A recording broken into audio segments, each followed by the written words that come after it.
आदरणीय ऑनलाइन श्रोतागण, आदरणीय सृजन वारकरी तथा आदरणीय हमारे प्यारे दत्ताजी तंडीरवार काका जी, सादर प्रणाम।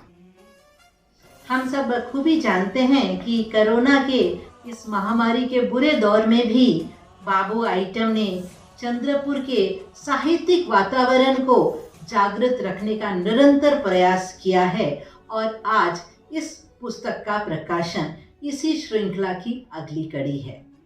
आज दत्ताजी तंडीरवार काका द्वारा लिखित चंद्रपूर परिसरातील संत इस पुस्तक का प्रकाशन है, जो कि सृजन फेसबुक द्वारा होगा। सबसे पहले सर्वप्रथम तंडीरवार काका जी, आपको बहुत बहुत बधाई तथा बाबू आइटम, आप प्रशंसा के पात्र हो। मैं अपने आप को बहुत सौभाग्यशाली मानती हूँ कि इस प्रकाशन की मैं भी हिस्सेदार हूँ तथा मैं आप सबकी ऋणी हूँ जो मुझे इस कार्यक्रम में अतिथि स्थान का सम्मान तथा दायित्व मिला है। धन्यवाद। कबीर जी कहते हैं, संत न होते इस जगत में तो जल मरता संसार। गौर फरमाइए, संत न होते इस जगत में तो जल मरता संसार, यानी कि जो आज हमारा एग्जिस्टेंस है संतों के कारण है। संत हर युग में हुए हैं, होते रहे हैं और होते रहेंगे। हर युग में संत आए हैं इस दुनिया में और आते ही रहेंगे।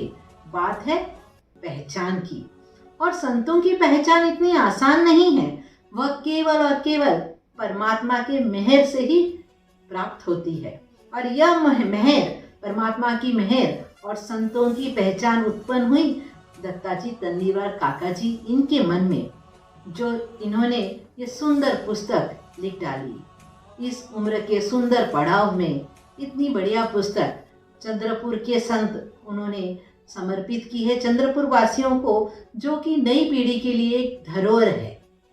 जैसे जैसे मैंने इस सुंदर पुस्तक का वाचन किया, मुझे बहुत गर्व और खुशी होती गई कि और बहुत सारा ज्ञान प्राप्त हुआ कि ये चंद्रपुर में हमारे इतने महान संत हुए हैं। और दूसरी ओर मैं आपके साथ में सच में बहुत ट्रूली आपसे शेयर करती हूँ कि मुझे थोड़ी लज्जा भी आई अपने आप पर। किस बात की? अपनी अज्ञानता की, कि जिन मठों और मंदिरों में चंद्रपुर में जाकर हमने माथे टेके हैं और हम जाते रहे, कभी उसका इतिहास जानने का हमने किंचित भी प्रयास नहीं किया। और वो प्रयास किया हमारे दत्ताजी काका ने। देखिए, अगर पुस्तक लिखनी होती है कल्पना पर आधारित, इमेजिनेशन, फिक्शन या अनुभव, तो थोड़ा काम आसान हो जाता है। पर इतिहास पर आधारित पुस्तक जो है, अपने घर के कमरे में बैठ के नहीं लिखी जा सकती है। और इस उम्र के सुंदर से उम्र के पड़ाव में काका जी ने इतिहास पर आधारित इस पुस्तक को लिखा। क्या हम सब जानते हैं कि उसके पीछे कितने प्रयास होंगे? इतिहास पर आधारित पुस्तक के लिए उन स्थलों को भेंट देनी होती है और सारी पुख्ता जानकारी सबूतों सहित इकट्ठी करनी होती है। स्थलों को भेंट देकर आजू बाजू परिसर में रहने वाले लोगों से जानकारी लेनी पड़ती है। सारी चीजें इकट्ठा करने के बाद ही इस पुस्तक को लिखा जा सकता है ना? आसान नहीं है इतिहास पर आधारित पुस्तक को लिखना। और इसके साथ साथ इस पुस्तक की और एक विशेषता है, क्योंकि संत है तो इसमें एक आध्यात्मिकता का भी पहलू है। तो काका जी, ढेर सारी बधाई और बहुत बहुत धन्यवाद इस धरोहर के लिए। काका जी ने काफ़ी सारे संतों के बारे हमको जानकारी दी है। उन्होंने शुरू किया है श्री संत गोविंद स्वामी जी से, जो कि वेंकटेश भगवान के भक्त हैं, और लंबी लिस्ट है। और श्री संत दासोबा जी का एक वाक्य मैं आपके साथ में इस पुस्तक में जो तंडीरवार काका जी ने लिखा है साझा करने से पहले कुछ और एक बात शेयर करना चाहूँगी कि संत नामदेव जी महाराष्ट्र के विख्यात संत हुए हैं, जिनकी वाणी श्री गुरु ग्रंथ साहिब जी में शामिल है। तो हम बात कर रहे हैं, संत दासोबा जी की बात करेंगे, संत नामदेव जी की बात करेंगे, और हम संतों के एक विशेष गुण की बात करेंगे, जो है परमात्मा की रजा में रहना, सरेंडर, शिकायत नहीं करना। तो नामदेव जी के बारे में कहा जाता है कि एक बार संत नामदेव जी छोटे से झोपड़े में रहते थे और उनके झोपड़े को आग लग गई। और जब झोपड़े को आग लग गई तो नामदेव जी बड़े खुश हैं। उन्होंने कोई शिकायत नहीं की, ना क्रोध किया, और आजू बाजू जो वस्तुएं हैं वो भी अग्नि की भेंट कर दी। और उनके गुरु प्रकट हुए और पूछते हैं, नामदेव ये क्या कर रहे हो? और नामदेव जी बड़े विनम्रता पूर्वक कहते हैं कि संतों और गुरु और परमात्मा की मर्जी के बगैर तो कुछ नहीं होता, और ये अग्नि जो आग लगी है इसमें भी परमात्मा की मर्जी है, तो जल जाने दो सब कुछ।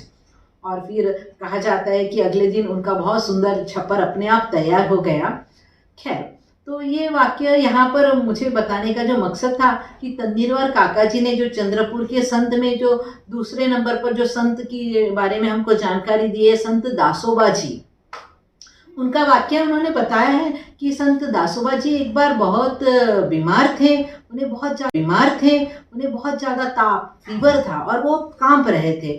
और तभी उन्हें ज्ञात हुआ कि रघु भोसले जी उनसे मुलाकात के लिए आए हैं और मुलाकात बहुत ज़रूरी थी। और उस अवस्था में, बुखार की अवस्था में वो मुलाकात नहीं कर सकते थे।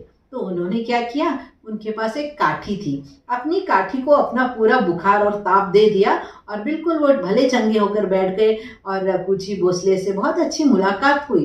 और रघु जी भोसले की नज़र पड़ती है उस काठी पर, वो थर थर काँप रही है। वो पूछते हैं ये क्या है? तो वो बताते हैं कि मैंने अपना ताप इसे दे दिया है और आपके जाने के बाद वह ताप मैं वापस ले लूँगा। क्योंकि अगर मानव जन्म में पैदा हुए हैं तो जो भी कर्म है और जो कष्ट है वो हमें भुगतने हैं। तो ये संतों की जो गुण है, परमात्मा के रज़ा में रहना कॉमन है ना, सभी में संत हैं। उसके बाद उन्होंने गोविंदराव खड़ाखड़ी जो कि विट्ठल जी के भक्त हैं, उसके बाद में त्र्यंबक स्वामी, हठ योगी हयग्रीव स्वामी, लोखंड बाबा जो मौन रखते हैं, उनके बारे में बताया है। देखिए, संत किसी भी जाति या धर्म में जो पैदा हो, पर उनका एक ही उपदेश होता है, एक ही संदेश होता है और एक ही कार्य होता है, हमारी आत्मा का परमात्मा से मिलन करवाना। संत किसी से कुछ लेने के लिए नहीं आते, वह तो देने के लिए आते हैं। और इसीलिए जब उन्होंने लिखा है पुस्तक में लोखंड बाबा के बारे में और हठ योगी हयग्रीव स्वामी के बारे में और कई संतों के बारे में जो कि नग्न अवस्था में घूमते रहे हैं, वस्त्र नहीं चाहिए थे, उन्हें कुछ नहीं चाहिए था, उनके एक आशीर्वाद और चमत्कार से कितना कुछ बदल जाता था। निसंतानों को संतान प्राप्त होती थी, किस चीज की कमी थी? पर संतों का यह गुण है कि संत लेते नहीं, देते हैं। संत कबीर जी कितना सुंदर फरमाते हैं, गुरु को ऐसा चाहिए कि शिष्य का कछु न ले। गुरु को ऐसा चाहिए कि शिष्य का कछु न ले और शिष्य को ऐसा चाहिए कि गुरु को सब कुछ दे। तो ऐसे होते हैं निराले संत। फिर इन्होंने लोखंड बाबा जो मौन रहे हैं उनके बारे में, निकालस महाराज के बारे में, संत शिरोमणि बालाजी महाराज, इनके बारे में तन्नीरवार काका जी ने बहुत सारी जानकारी दी है। और एक जानकारी मैं आपको पढ़कर इस पुस्तक में जो कि मेरे हाथ में है आपसे साझा करना चाहूँगी। और यह जो है शिरोमणि बालाजी महाराज, इनके बारे में है, जो कहते हैं, जो मुझे बहुत ही दिल को छू गई हैं ये पंक्तियां, देव भक्ताच्या अधीन असतो हे सत्य आहे। देखिए, देव यानी परमात्मा भक्तों के अधीन है, देव भक्ताच्या अधीन असतो हे सत्य आहे, फक्त परमेश्वरावर असीम निष्ठा पाहिजे, फक्त परमेश्वरावर असीम निष्ठा पाहिजे।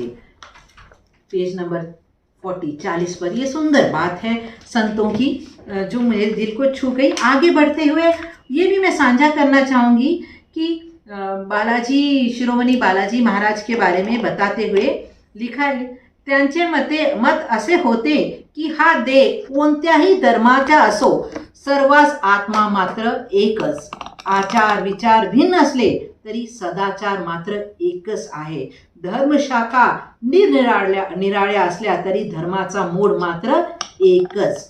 कितनी सुंदर बात है। संत कबीर हो, संत नामदेव हो या हमारे छोटे से शहर के चंद्रपुर के संत हो, बात तो एक ही है। यह पुस्तक तो संतों का खजाना है। देखिए, चंद्रपुर में 1, 2, 5, 6 नहीं, कितनी लंबी लिस्ट है संतों की। और उसमें गुलाब दास गोपाल दास जी के बारे में लिखा है, जो कि उदासी पंथ के जो संत रहे हैं। और मुझे याद है कि हम लोग जब समर्थ बुक डेपो के तरफ अंदर जाते हैं, एक मठ है और बचपन से हम उस मठ में जाते रहे हैं, क्योंकि वहाँ पर गुरु ग्रंथ साहिब जी तथा मंदिर दोनों चीज़ें हैं। यानी हमको संतों का कितना सुंदर संदेश है, धर्म से ऊपर उठकर इंसानियत की बात जो हमें सिखा गए हैं। उसके अलावा राष्ट्र संत टुकड़ो जी महाराज का चंद्रपुर के साथ नाता, संत उसके बाद में नागाजी महाराज, नानाजी महाराज, ऐसे कई संतों के बारे में जो चंद्रपुर में रहे हैं और चंद्रपुर की धरोहर, उन संतों के बारे में जानकारी हमें इस पुस्तक में तन्नीरवार काका जी ने दी है। और ये पुस्तक जो है निःशुल्क सभी को व्हाट्सएप पर और ई बुक के रूप में उपलब्ध है, और सभी ज़रूर ज़रूर इस पुस्तक को पढ़ें। और मैं एक बार फिर काका जी salute, hats off to you इस कार्य के लिए। और बाबू आइटम सच में बहुत बढ़िया, आगे बढ़ते रहो। और सभी का आभार मुझे सुनने के लिए। अपनी छोटी सी जानकारी जो है अपनी बुद्धि के मुताबिक मैंने आपके सामने रखी है। अगर मुझसे कोई भूल चूक हो तो मैं क्षमा चाहती हूँ।